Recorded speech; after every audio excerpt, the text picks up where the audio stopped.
আসসালামু আলাইকুম ওরহমতুল্লাহ। সম্মানিত দিনী ভাই বোনেরা, আজকে আমরা সূরা ইয়াসিন এর 51 নম্বর আয়াত থেকে 67 নম্বর আয়াত পর্যন্ত বাংলা তর্জমা করব ইনশাআল্লাহ।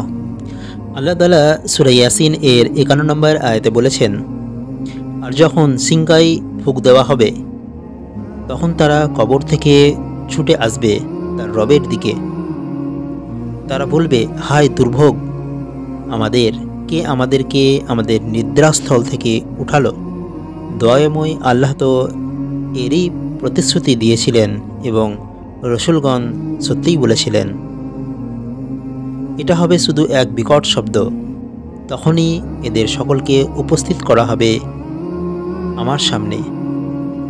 অতঃপর আজ কারো প্রতি কোনো জুলুম করা হবে না এবং তোমরা যা করতে শুধু তারই প্রতিফল দেওয়া হবে। এদিন জান্নাতবাসীগণ আনন্দে মগ্ন থাকবে। তারা এবং তাদের স্ত্রীগণ সুশীতল ছায়ায় সুসজ্জিত আসনে হেলান দিয়ে বসবে। সেখানে থাকবে তাদের জন্য ফলমূল এবং তাদের জন্য বাঞ্ছিত সমস্ত কিছু। পরম দয়ালু রবের পক্ষ থেকে সালাম। আর হে অপরাধীরা, তোমরা আজ পৃথক হয়ে যাও। হে বেনি আদম, আমি কি তোমাদেরকে নির্দেশ দিইনি যে তোমরা শয়তানের ইবাদত করো না, কারণ সে তোমাদের প্রকাশ্য শত্রু, আর আমারই ইবাদত করো, এটাই সরল পথ।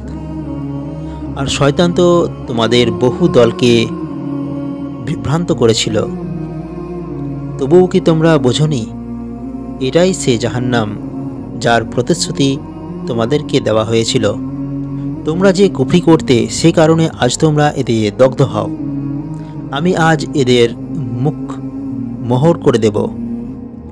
এদের হাত কথা বলবে আমার সাথে এবং এদের পা সাক্ষ্য দেবে এদের কৃতকর্মের। আর আমি ইচ্ছা করলে অবশ্যই এদের চোখগুলোকে লোপ করে দিতাম।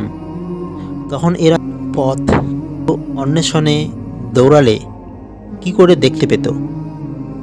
আর আমি ইচ্ছা করলে অবশ্যই স্ব স্থানে এদের আকৃতি পরিবর্তন করে দিতাম, ফলে এরা এগিয়েও যেতে পারত না এবং ফিরেও আসতে পারত না।